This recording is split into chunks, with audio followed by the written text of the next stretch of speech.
कि मुझे दिखाया गया, मुझे बताया गया कि तुम्हारे ऊपर 3 FIR हैं कि पाकिस्तान में बहुत सिंपल है किसी को भी दबाना। कहा गया कि भाई अगर आप हमारी सियासी पार्टी को ज्वाइन नहीं करते तो आपको आर्टिकल 295C के तहत, जो कि क्या होता है, तौहीन मजहब, तौहीन रिसालत। इन 21 दिनों में मेरे साथ क्या हुआ है ये हर कोई जानना चाहता है।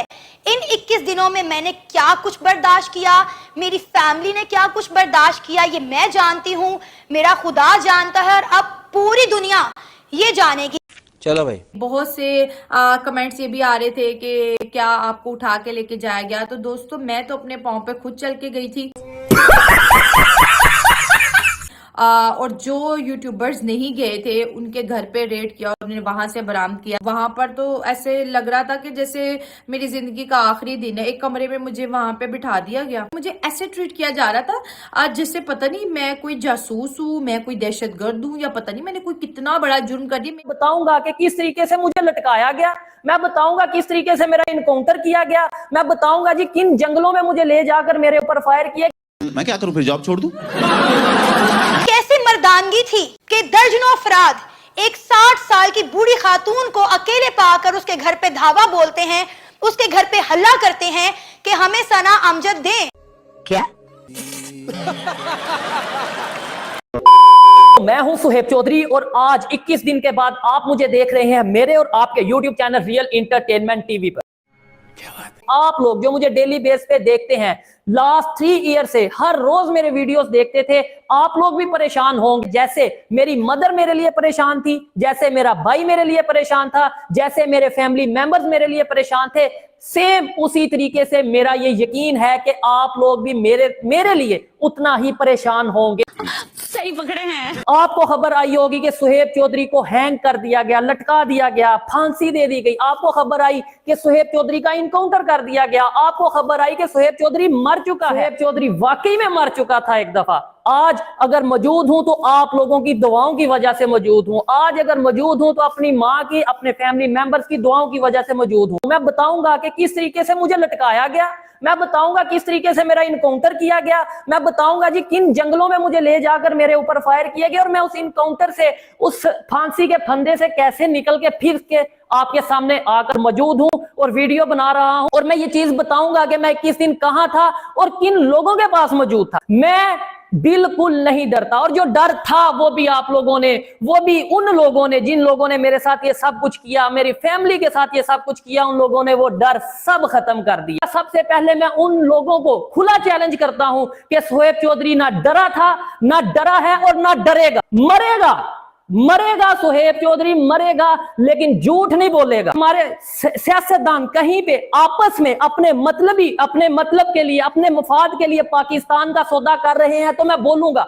और आर्मी की बात रही, मैं डायरेक्ट कहता हूं और एडिटर को कहूंगा इस टेक को 10 बार लगाओ। आर्मी की बात रही, मुझे जहां पे लगेगा किसी भी अदारे में कहीं पे भी कोई इंसान गलत कर रहा है, पाकिस्तान का नुकसान कर रहा है, मैं उस अदारे के उस इंसान, उस शख्स, उस इंडिविजुअल के खिलाफ कानून के दायरे में रहते हुए जरूर बोलूंगा और ये मेरा हक है। अब आते हैं टॉपिक की तरफ, अब आते हैं कि मैं था कहां। अगर मेरी वीडियो आई, अगर नेक्स्ट वीडियो, मुझे तो नहीं पता नेक्स्ट वीडियो भी मैं अपलोड कर पाऊंगा या नहीं कर पाऊंगा, लेकिन अगर वीडियो आई, जब तक आएगी मैं नंगा करूंगा उन लोगों को जो पाकिस्तान के दुश्मन है। मैं नंगा करूंगा उन लोगों को जिन्होंने मेरे साथ ये सब कुछ किया। मुझे सियासतदानों की तरफ से, एक सियासी पार्टी की तरफ से, मखसूस सियासी पार्टी की तरफ से उठाया गया और उनका मकसद क्या था कि सुहेब चौधरी हमारी पार्टी को ज्वाइन करे। उनका मकसद क्या था कि सुहेब चौधरी की पॉपुलैरिटी पाकिस्तान में, पूरी दुनिया में दिन ब दिन एज ए पाकिस्तानी यूथ बढ़ती नजर आ रही है।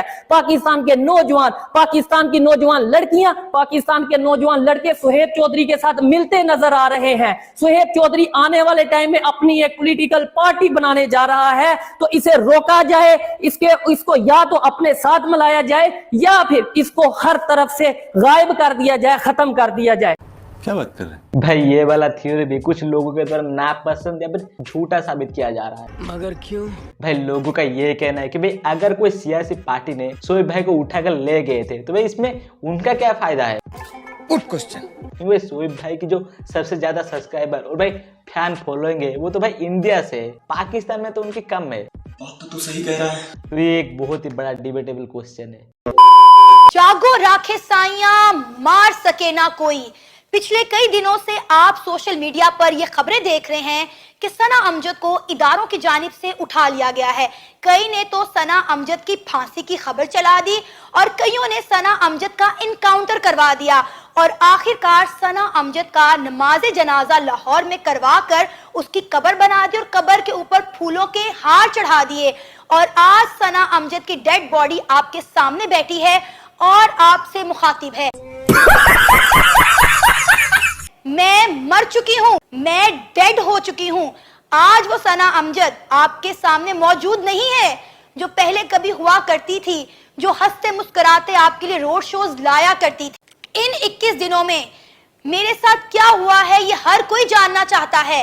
इन 21 दिनों में मैंने क्या कुछ बर्दाश्त किया, मेरी फैमिली ने क्या कुछ बर्दाश्त किया, ये मैं जानती हूँ, मेरा खुदा जानता है और अब पूरी दुनिया ये जानेगी। अगर आपको सना को खामोश करवाना था, मेरी आवाज को दबाना था, तो मुझे टारगेट करते। मेरी फैमिली को टारगेट किया गया, मेरी वालदा के घर छापे मारे गए। एक बेवा खातून, एक 60 साल की बूढ़ी खातून को आप टारगेट करते हैं।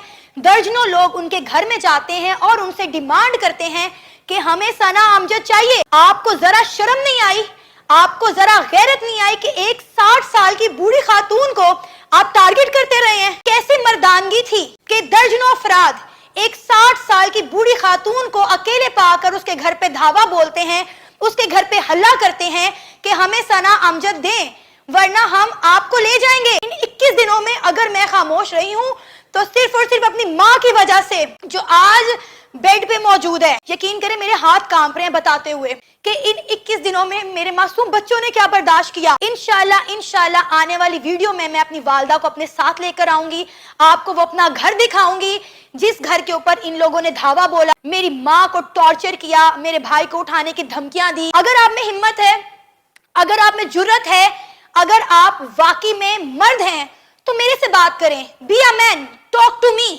आफरीन है उन लोगों पर, आफरीन है उन यूट्यूबर्स पर जिन्होंने खबर की तस्दीक किए बगैर, मेरे लाखों में जो सब्सक्राइबर हैं उनके दरमियान फेक खबरें फैलाई गई कि भाई सना अमजद का इनकाउंटर कर दिया गया, सना अमजद को फांसी लगा दी गई, सना अमजद का जनाजा लाहौर में पहुंच गया। आज आप देख रहे होंगे कि मेरी आवाज में एक अजीब दर्द है, उसकी वजह ये 21 दिन है। मैं यकीन करें सल्यूट करती हूँ अपनी इंडियन फैमिली को, उन इंडियन चैनल्स को जिन्होंने हमारे हक के लिए आवाज उठाई। लेकिन आफरीन है पाकिस्तान के मीडिया पर, पाकिस्तान के यूट्यूबर्स पर, जिन्होंने एक मुल्क में रहते हुए, एक शहर में रहते हुए एक बार सवाल नहीं किया कि सना कहाँ है। अब ये लोग मुझे मजीद खामोश नहीं करवा सकते। अब सना अमजद वो खूनखार शेर बन चुका है जो जख्म खाने के बाद वापस आता है और मैं इन लोगों को अब मुंह तोड़ जवाब दूंगी। अब मैं अपनी फैमिली को भी सेव करूंगी और इनको भी डट कर जवाब दूंगी। बहुत ज्यादा इंपॉर्टेंट है क्योंकि मेरे लाखों फैंस, मेरे लाखों सब्सक्राइबर ये बात जानने के लिए मुंतजिर थे कि मैं कहाँ थी, मैं क्यों वीडियो अपलोड नहीं कर रही थी, क्या हुआ मेरे साथ, पाकिस्तानी यूट्यूबर्स कहाँ गए। कोई कह रहा था कि हैंग आउट हो गए, किसी का इनकाउंटर हो गया और मुझसे रिलेटेड भी बहुत सी फेक खबरें फैलाई गई कि शाइला को मार दिया गया है और ये वो। आज का जो वीडियो वो बहुत ज्यादा इंपॉर्टेंट है। क्या हमारे सॉफ्टवेयर अपडेट हो गए, क्या हम इंडिया वर्सेस पाकिस्तान के ऊपर वीडियो बना पाएंगे, क्या हम इस कंटेंट को आगे कंटिन्यू कर पाएंगे, या फिर आज का ये मेरा वीडियो आखिरी वीडियो है मेरे चैनल पे। बहुत से कमेंट्स ये भी आ रहे थे कि क्या आपको उठा के लेके जाया गया। तो दोस्तों मैं तो अपने पाँव पे खुद चल के गई थी और जो यूट्यूबर्स नहीं गए थे उनके घर पे रेड किया और उन्हें वहां से बरामद किया, क्योंकि इस दफा जो हालात थे वो बहुत ज्यादा सीरियस हो चुके थे। नॉर्मली गई और वहां जब मैं जाती हूँ तो मैंने सोचा भी नहीं था कि ये सब मेरे साथ हो जाएगा। वहां पर तो ऐसे लग रहा था कि जैसे मेरी जिंदगी का आखिरी दिन है। एक कमरे में मुझे वहां पे बिठा दिया गया और सवालों के सिलसिले शुरू हो गए और मुझे ऐसे ट्रीट किया जा रहा था जैसे पता नहीं मैं कोई जासूस हूँ, मैं कोई दहशतगर्द हूँ, या पता नहीं मैंने कोई कितना बड़ा जुर्म कर दिया। वहां पर मुझे जिस तरह से मेंटली टॉर्चर किया गया, ये 25-26 दिन कहने को तो ये दिन थे, लेकिन मैं जानती हूँ या मेरी फैमिली जानती है कि हमने ये दिन किस तरह से बिताए हैं। जब आपके ऊपर गद्दारे वतन का टैग लग जाए और जब आपको कहा जाए कि 14 साल की सजा के लिए आप तैयार हो जाए, आपके अंदर वो जो एक एक उम्मीद होती है ना, वो भी खत्म हो जाती है जब आपको कह दिया जाए कि आपने जो जुर्म किया है ना उसकी सजा 14 साल है, आपको 14 साल की कैद सुना दी जाएगी। और मेंटली मतलब मैं तो एक ऑफिस में मीटिंग अटेंड करने के लिए कि FIA ने मुझे बुलाया था, और फिर मुझे इस तरह से प्रेशराइज वो कर रहे थे कि मैं मान लूं कि मैंने कोई गुनाह किया, मतलब अगर मैंने इंडिया को परहेज किया है तो ये गुनाह है कि मैं मान लूं। और मेरी फैमिली को टॉर्चर किया गया, मेरे हस्बैंड को टॉर्चर किया गया, मेरी 2 माँ की जो बेटी है उसके नाम पर मुझे टॉर्चर किया गया, मेरी फैमिली को टॉर्चर किया गया। इतना टॉर्चर कि मैं तो मतलब कि ऐसे लग रहा था कि मैंने जो नहीं भी किया ना, मतलब कि जैसे वो कह रहे थे गद्दार वतन और ये वो, आप सब मान लो और आप के फैमिली की हम जान बख्श देंगे, आपकी बेटी अब आपसे दोबारा कभी नहीं मिल पाएगी। तो आप सोचे एक माँ के दिल पे क्या गुजरे जब उसको ये पता हो कि मेरी 2 माँ की बेटी मेरा घर इंतजार कर रही है और मैं अब कभी घर नहीं जा पाऊंगी। अगर 25 करोड़ में से आप माइनस हो जाएंगी तो आपका क्या होगा, आप सोचे। यहाँ पे सॉफ्टवेयर अपडेट की बात है तो डेफिनेटली कोई माने या ना माने, मैं तो ओपनली मान रही हूँ कि बिल्कुल सॉफ्टवेयर अपडेट हुआ। क्या डिमांड थी हमसे? ये डिमांड थी कि आप लोग अपनी लिमिट के अंदर रह के काम करें। ले लिए पासवर्ड, ले लिए, एक कमरे में बिठा दिया जाता था डेली और 9 से 10 घंटे एक ही बात कि आप ये मान ले आपने किया, आपने गद्दारी किया, आप मान ले आपने गद्दारी किया, आप मान ले आप ये जुर्म एक्सेप्ट कर ले। और बार बार मेंटली टॉर्चर। मेरे अब्बा इतने ज्यादा बीमार हो गए इस चीज को लेके, मेरे अब्बा को फालिज का अटैक हुआ, एकदम से हमें किस तरह रिलीज कर दिया गया, एकदम से हम जो है एक एक करके अपने चैनल्स पे आ गए। तो इसमें सबसे बड़ा रोल इंडियन मीडिया का है। थैंक यू सो मच, आपने हमारे लिए आवाज उठाई, क्योंकि यहाँ पर हम हेल्पलेस हो गए थे। बड़े बड़े इंडिया के जो चैनल्स हैं, जो 35 मिलियन का चैनल है, 40 मिलियन का, 50 मिलियन का, इवन दो मेरी इस वीडियो रिकॉर्ड करने से पहले भी इंडियन चैनल के ऊपर लाइव चल रहा था कि पाकिस्तानी यूट्यूबर्स को आखिर क्यों उठाया गया, उनके क्या कसूर थे। सबको इन हालातों का पता चल गया था कि एजेंसीज ने पाकिस्तानी यूट्यूबर्स को उठा लिया और सब एक एक करके गायब होना शुरू हो गए। जब इंडिया किसी के लिए बात करता है, जब इंडिया किसी मुद्दे को उठाता है तो दुनिया उसको सुनती है। और मैं ओपनली कहती हूँ बिल्कुल सॉफ्टवेयर अपडेट हुआ। हमसे क्या डिमांड थी? उनकी ये डिमांड थी कि आप अपनी लिमिट में रह के काम करें, जो आपकी लिमिट है, जितना आपको राइट है, आप उन राइट को इस्तेमाल करके काम करें। आप इंडिया की तारीफ क्यों इतनी करते हैं जबकि आपको नहीं पता कि इंडिया हमारा दुश्मन मुल्क है। ये वो जो स्टोरीज हम सुनते रहते हैं सेम वही हमारे सामने रखी, लेकिन हम इंडिया को अपना दुश्मन नहीं कहते हैं ना कि जांच पड़ताल के गलत खबरें ना फैलाया करें, क्योंकि कोई भी यूट्यूबर किसी के भी रास्ते में नहीं था। क्योंकि मैं तो डेली वहां पे सबको ही देख रही थी, सबको इसी तरह मेंटली टॉर्चर किया जा रहा था। सब अपने जान बचाने के लिए रोते थे कि हमें हमें हमें बख्श दिया जाए, हमें माफी दे दी जाए, क्योंकि हमने कोई जुर्म नहीं। भाई इससे पता चलता है कि पाकिस्तान में कितना ज्यादा फ्रीडम है। तो भाई नायला जी तो खुद कह रहे हैं कि हाँ बिल्कुल हमारा सॉफ्टवेयर अपडेट हुआ है, मतलब सॉरी। और सबसे ज्यादा शोएब भाई के हुए हैं, उनका तो पूरा स्टोरी लाइन ही बदल गया। अजी मुझे तो सियासी पार्टी ने उठा कर ले गए थे।